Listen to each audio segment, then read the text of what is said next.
Hello everybody and welcome to another video in this Linux for Programmers tutorial series. In this video, I'm going to be going through some common networking commands that you should know as a programmer when using a Linux machine. Now, I'm not going to be talking about these commands in a ton of depth. I'm just going to kind of show them to you, make you aware that they exist, give you an idea of what their output really is, and then you can kind of look them up further if there's some more specific stuff that you want to know about them. So anyways, let's jump into this video after a quick word from Linode, which is the sponsor of this video and this series. So Linode is one of the best companies to use when hosting a personal project, a website, a domain, whatever it may be. I've been using Linode for over 2 years now. They have great support. They just make it super simple to do everything, and that's one of the reasons that I love them. So if you do want to get a free $100 credit towards Linode, then sign up with a new account by hitting the link in the description, and you'll be given $100 in free credits towards your Linode machines. So now, just a reminder to make sure that you sign up to get access to the last 5 videos in this series. There will be a link in the description. These will be posted on YouTube, but not for a while. So if you want to make sure you get access to these 5 videos right here, which by the way are definitely a lot more interesting than some of the earlier videos in this series, click the link in the description and register for them. With that said, let's dive into the video.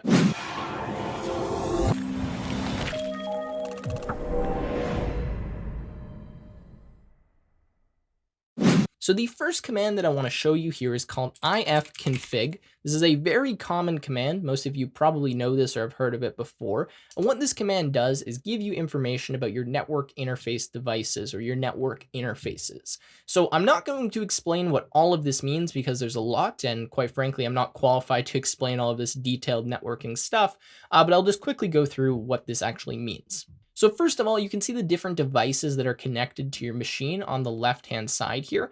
Now, some of these devices could be hardware devices, so physical devices connected on your machine, or they could be virtual.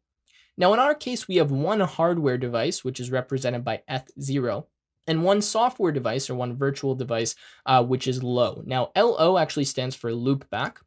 I'm not going to really talk about this, but if you know what a loopback is, or you know what a loopback virtual network interface is, then, I mean, you know what this means. Anyways, now let's talk about Eth0. So Eth0 is your physical Ethernet connection.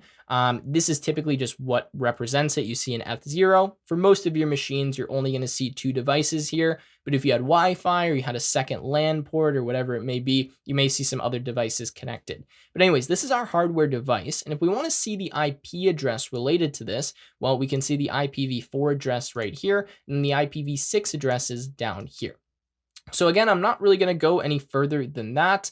You can see this says Ethernet, and there's some more information that if you understand, well, you'll know and you can read through. So anyways, that is ifconfig. Now that's helpful, but sometimes we don't actually need to see all that information, or we don't want to see all that information. Instead, we just want to find our IPv4 or our IPv6 address. So very commonly, especially when you're running kind of a hobby project or something, you want to know the IPv4 or IPv6 address of your machine. To find this out in a little bit of a nicer interface, you can type the command IP-4 and then ADDR. Now this is going to show you your IPv4 address. You can also type out IP-6. This will show you your IPv6 address. So let's start with 4. When we go here, we can see our IPv4 address showing up here and other information related to that. Now, when you're looking for the address, or when you're trying to find the address, sorry, you're going to be looking for INET and then a number followed after it. Now, typically when you just see INET, that means IPv4. When you see INET 6, that means IPv6. If you don't know the difference between them, don't worry. Not a huge deal. Again, I'm not going to get into all the networking stuff. This is really just if you needed to know this, this is how you find this information. All right, so now IP-6, you can see now that we see our IPv6 address represented by INET6. All right, so that's those 2 commands there. That's all I really want to talk about related to IP addresses. Again, this is just meant to give you an idea of the commands and not talk about them really in depth. Next, what I'm going to show you is another command. Now, this command is called netstat. What netstat is going to do is show you detailed information about the network connectivity or network activity on your Linux machine. So if you type netstat and press enter, you're going to see what, to me at least, just looks like a bunch of cryptic text. It doesn't really mean much, but if you're someone who does need to look at all of the active ports, all of the listening ports, you want to see what protocols different connections are on and which connections are active on your machine, you're going to use netstat to do that. So I'm not going to go through all of the output here.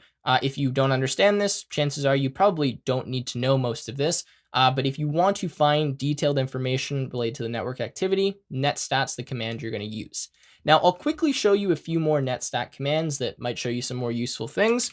So if you want to look at, first of all of the listening ports for TCP and UDP connections, what you're going to print out, or what you're going to type here, is netstat-a. So netstat A will show you all of the listening ports for TCP and UDP connections. So when I print this out, you see we get a very similar thing, except now we can see all of the listening ports as well, or all of the listening connections. All right, so that's netstat-a.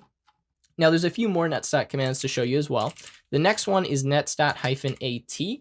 Now AT is going to show you all of the TCP port connections, so only TCP. So AT is only TCP. When I type that out, we can see all of the TCP connections right here. All right, the next command to show you, this one is called netstat-l. So netstat-l, this is simply going to show you all of the active ports. So when I do this, we get all of our active ports printing out. And then lastly, if you want to see all of just the UDP connections or UDP ports that are listening, you can say netstat-u, and this will show you all of the UDP ports. Now you can see we don't have any that are listening right now, so nothing's showing up. Again, if you don't understand this, don't worry. These are just for people that need to find this information. Well, these are the commands you can use to do so. So we'll continue in 1 second, but I need to quickly thank the other sponsor of this video, which is AlgoExpert. AlgoExpert is the best platform to use when preparing for your software engineering coding interviews, and I actually happen to be an instructor on the platform. That's right, I work for AlgoExpert, and I make a ton of high-quality coding interview questions. If you want to check out those questions for yourself, click the link in the description and use the code TechWithTim for a discount on the platform. All right, the next thing I'm going to show you is a much more useful command that you probably will find yourself using, and this is called curl. Now, curl is kind of a way to test out an endpoint or send a request to a URL. So I'm just going to show you what curl does by default. So if I just type curl and then I follow that with an address, so https :/ and then techwithtim.net, that's my website, you'll see by default this sends a GET request to this website, and then we get all of this HTML showing up right here. So it will actually return to you whatever, I guess, the GET request for the endpoint that you're sending it to gives you. So of course, we're not really getting anything meaningful because my website is able to detect if robots are trying to scrape it. So we say, you can see in the meta name equals robots, which just means we're not going to get really a valid response back. Anyways, I'm going to clear this, but that's kind of the basics of curl. If you don't type anything else and you just type curl and then endpoint, it will by default send a GET request to that endpoint and then print out the response. Now, curl is much more useful than that, though. You can also send post requests. You can send data and parameters. If I wanted to send a post request, what I could do is curl -x. This is the method, and then type post. Now, when I type post, that simply says send a post request. Then the URL that I want to send this to, so https :techwithtim.net, then what you'll see is, again, we get some HTML here pretty much saying, hey, this is a robot sending this. We're not going to give you a valid response. So that is how you send a post request. You just do the -x. The -x stands for the method. So when you type -x after it, it's expecting a method. So you could do post, you could do put, you could do delete, you could do get, whatever method you're trying to send, that's what you do with -x. Now, oftentimes when you're sending a post request or a put request or whatever it is, you want to send some data with that. Now, there's multiple ways to send data with a post request. One of the easiest ways to do it is to add the data flag. So you can say -data, and then inside of double quotations, what you can do is you can type all of the parameters followed by their value. So we'd say P1 standing for parameter 1 equals value 1. Then if we wanted to send multiple parameters, we would put the and sign. Then we could say P2 equals value 2. And that means we would send this data alongside with our post request or put request or whatever it is. So if I do this, you can see could not resolve host. So it seems as though we got an error. The reason we got an error is because I messed up the flag here. -data, sorry, it needs to be -data, so 2, not 1. And now you can see this actually works. We don't get this could not resolve host issue popping up. Anyways, that's one way to send data. Let me clear the screen here just so this is a little bit easier. Okay, another way to send data is to actually use the -d flag.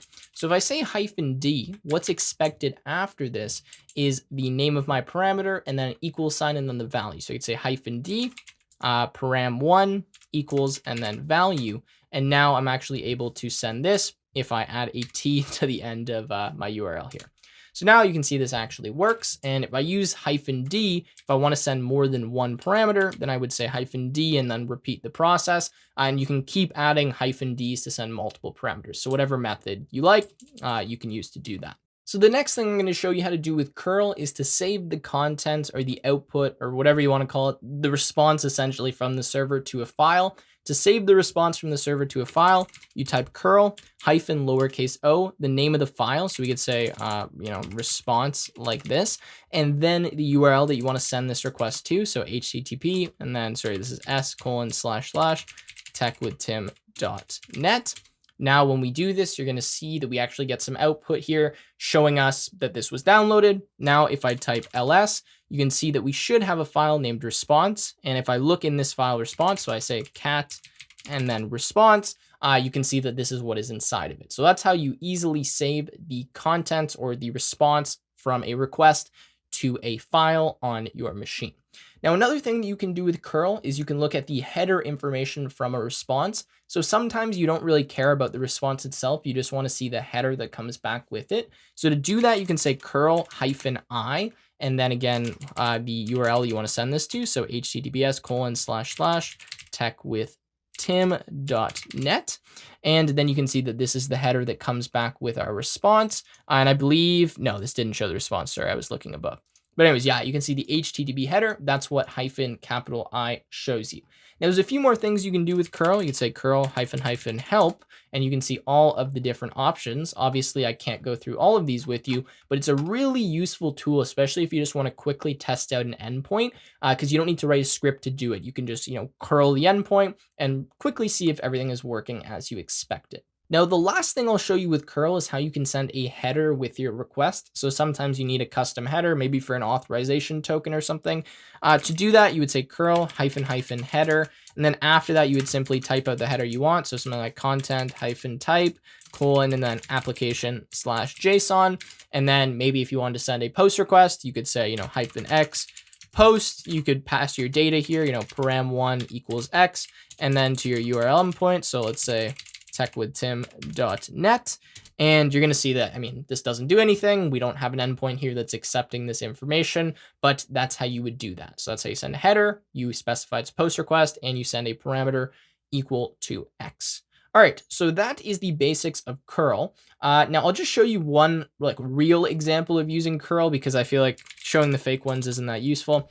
I'll show you how we can actually just curl this endpoint that's free on the internet. So this is just an API that requires no authorization and just gives you jokes when you hit its endpoint. So when I hit this one right here, you can see that we actually get a bunch of jokes popping up. So this does indeed work if you use a correct endpoint. So the last command I'm going to show you here is actually called ping.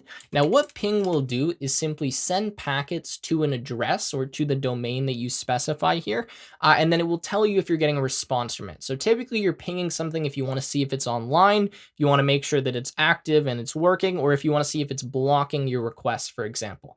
So if I say ping and then I put in, let's just say google.com here, you'll notice that we are pinging this and we're actually getting a response from google.com. It's telling you how many packets or how many bytes you send, what you're receiving, and all of that. Now, ping will just continually run. You can just keep pinging something for as long as you want. And to stop this command, you simply type Control-C. And that will stop the ping. It will then tell you how many packets were transmitted, how many received, the packet loss, and all of that. So again, you can look up ping if you want more information on it. Super simple. You're just really testing if something's giving you some kind of response. You don't care what the response is. You just want to see if you're getting something. And well, that's why you use ping. So there's not really much more to go through with networking or ping in general. If you wanted some more information on ping, you could type ping -help, and then it's going to show you all the things that you can do. Obviously, I can't walk you through all these commands in depth because there's just so much to show. But that's all I wanted to show you in this video. So we went through ifconfig, we went through IP, we talked about netstat, we talked about curl, which in my opinion is the most useful thing in this video. Then we talked about ping. I apologize if I didn't give you too much information on all of these commands. Again, I'm not a networking expert. I'm just trying to show you what these commands are, give you a really basic idea of how they work and what they're used for. And that way, if you're using a Linux machine, you at least know that these exist and you know that you could find the information you're looking for using these commands. So anyways, I hope this video was helpful to you. If it was, make sure to leave a like, subscribe to the channel, and I will see you in another Linux for Programmers tutorial video.